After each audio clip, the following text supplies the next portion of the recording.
Hi friends, welcome back to my channel queens கைவண்ணம் தமிழ். இன்றைக்கி ஒரு ஸ்பெஷலான வீடியோஸ் தான் போட போகிறோம் அப்படின்னு சொல்லிட்டு சொல்லலாம். அதாவது இந்த மாதம் எண்டில் கிருஷ்ண ஜெயந்தி வருது இல்லையா, அதனால் இன்னிலேருந்து கிருஷ்ண ஜெயந்தி ஸ்பெஷல் வீடியோஸ் தான் நம்ம பார்க்க போகிறோம். இந்த கிருஷ்ண ஜெயந்திக்கு எனக்கு தெரிஞ்ச ஒரு சில ரெசிபீஸை உங்கள் கூட ஷேர் பண்ணலாம் அப்படின்ற மாதிரி யோசிச்சுருக்கோம் நாங்கள்.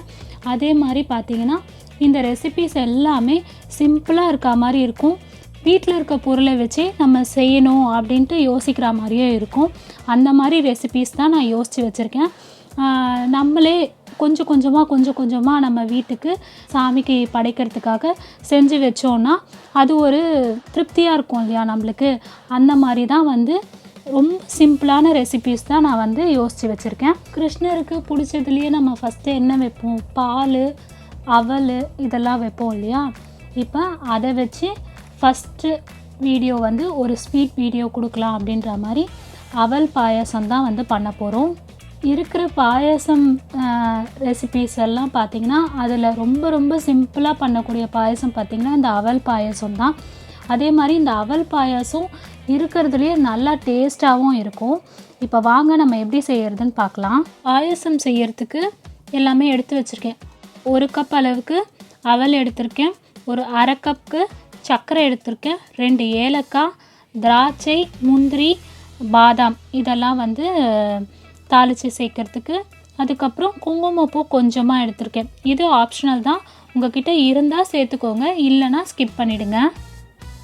1/2 லிட்டர் பால் எடுத்திருக்கேன். இது ரொம்ப திக்கான பால் கிடையாது. அதாவது ஆவின்லேயே க்ரீன் கலர் பேக்கெட் தான் எடுத்திருக்கேன், ஆரஞ்சு கலர் பேக்கெட்லாம் எடுக்கல. இந்த க்ரீன் கலர் பேக்கெட்டே கரெக்டாக இருக்கும் பாயசத்துக்கு, அதனால் இது எடுத்திருக்கேன். தண்ணி சேர்க்கல நான், அப்படியே தான் பாலை கட் பண்ணி ஊற்றி வச்சுருக்கேன். அவல்லையே நிறைய வெரைட்டி இருக்குது. அதாவது லேசான அவல், கெட்டியமான அவல், அதே மாதிரி பார்த்திங்கன்னா சிகப்பு அவல் அப்படின்ட்டு நிறைய விதமான அவல்லாம் இருக்குது. நான் எடுத்திருக்க அவல் பார்த்திங்கன்னா லேசான அவல். இந்த அவலை ஒரு பவுலில் சேர்த்துக்கலாம். சேர்த்துட்டு தண்ணி ஊற்றி 2-3 வாட்டி அது நல்லா, அது ஒரு மாதிரி தூசி இருக்கும் பார்த்திங்களா, அது 2-3 வாட்டி நல்லா அலசி கீழே ஊற்றிடலாம். கீழே ஊற்றிட்டு நல்லா வடித்து அந்த தண்ணியை வடிச்சிட்டு எடுத்துகிட்டு வந்துடலாம். அந்த அவல் கழுவணும் பார்த்திங்களா, அந்த ஈரமே இருக்கும் அந்த அவலில். அது ப்ளஸ் ஒரே ஒரு கை தண்ணி தெளிச்சிட்டு ஒரு 10 நிமிஷத்துலேருந்து 1/4 ஹவருக்கு அந்த அவலை ஊற வச்சு எடுத்துக்கலாம். நீங்கள் அப்படி சப்போஸ் கெட்டியமான அவல் எடுக்கிறீங்க அப்படின்னா அது ஊறுறதுக்கு கொஞ்சம் லேட் ஆகும், அவ்வளோதான். அது பார்த்திங்கன்னா மேக்ஸிமம் ஒரு அரை மணி நேரம் ஆகும் ஊறுறதுக்கு. நம்ம லேசான அவல் எடுத்தோன்னா டக்குன்னு செஞ்சிடலாம், அவ்வளோதான் டிஃப்ரென்ஸ், வேறு எந்த டிஃப்ரென்ஸும் கிடையாது. அவல் ஊறுறதுக்குள்ளே இந்த பாலை காய்ச்சிக்கலாம். நம்ம அவல் ஊறிடுச்சான்னு பார்க்கலாம். நம்ம ஒரு கைப்பிடி தண்ணி தெளித்து வச்சுருந்தோம் பார்த்திங்கன்னா, இப்போ உதிரியாக அவல் நல்லா ஊறி வந்திருக்கு. நம்ம கையில் அது சாஃப்டாக ஊறி வந்திருக்கான்னு நம்ம அமுக்கி பார்த்தோம் அப்படின்னா இந்த மாதிரி நல்லா ஒரு சாஃப்டாக இருக்கணும். நம்ம ஏன் நிறைய தண்ணி ஊற்றி அந்த அவலை ஊற வைக்கக்கூடாதா அப்படின்ட்டு யோசிப்பீங்க. நிறைய தண்ணி ஊற்றி ஊற வச்சோம் அப்படின்னா பால் ஊற்றி வேக வைக்கும்போது அந்த அவல் கரைஞ்சி போயிடும், நல்லா சாஃப்டாக அது ஊறிடும், மாதிரி கரைஞ்சி போயிடுற மாதிரி இருக்கும் தண்ணியில். இந்த மாதிரி பால் ஊற்றி நம்ம வேக வைக்கும்போது அப்போ என்ன ஆகிடும், கரைஞ்சி போயிடும், அவலாகவே தெரியாது. அது ஒரு மாதிரி ஒன்றும் பாதியமாக ஆகிடும், அது நல்லா இருக்காது. அதனால தான் தண்ணி தெளித்து ஊற வைக்க சொல்கிறது.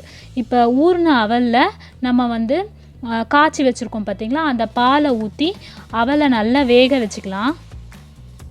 எடுத்து வச்சுருக்க குங்குமப்பூவில் கொஞ்சமாக சூடான பால் ஊற்றி ஊற வச்சிடலாம். அந்த பால்லையே அவல் வெந்துட்டுருக்கு. இதை நடுவில் கலந்து விட்டுக்கலாம். நம்ம ஒரு 5 நிமிஷம் அவல் பாலில் வெந்துட்டுருக்கு. இப்போ ஒரு பொருளாக இதில் சேர்த்துக்கலாம். பாதாமை ஃபைனாக சாப் பண்ணி வச்சுருக்கேன், அதை சேர்த்துக்கிறேன். அப்புறம் குங்குமப்பூ பாலில் கரைச்சி வச்சுருந்தோம் இல்லையா, அதை சேர்த்துக்கலாம். அவங்கவுங்க டேஸ்ட்டுக்கு ஏற்ற மாதிரி சர்க்கரை சேர்த்துக்கலாம். அடுத்தது சர்க்கரை நான் எடுத்து வச்சுருக்கிறதுல ஒரு 1/2 கப் சேர்த்துக்கிறேன். சேர்த்து அதை கலக்கிக்கலாம். இது கூட தட்டி வச்சுருக்க ஏலக்காவை சேர்த்துக்கலாம். இதெல்லாம் சேர்த்து ஒரு 5 மினிட்ஸ் கொதிக்கட்டும். 5 மினிட்ஸ் பாயசம் கொதிக்கிறதுக்குள்ளே அந்த பாயசத்துக்கு தாளிச்சிக்கலாம். ஒரு கடாய் வச்சு 1 டீஸ்பூன் அளவுக்கு நெய் ஊற்றி வச்சுருக்கேன். நெய் கொஞ்சம் காஞ்ச உடனே முந்திரி எடுத்து வச்சுருக்கோம் இல்லையா, அதை சேர்த்து வறுத்துக்கலாம். முந்திரி வந்து ஓரளவு செவந்து வரும்போது திராட்சை எடுத்து வச்சுருக்க திராட்சையை சேர்த்து திராட்சைலாம் நல்லா வந்து குண்டாக வர வரைக்கும் அதை செவக்க விட்டுட்டு நம்ம வந்து அந்த பாயசத்தில் சேர்த்துக்கலாம். பாயசத்தில் சேர்த்து கலந்துட்டு கேஸ் ஆஃப் பண்ணிக்கலாம்.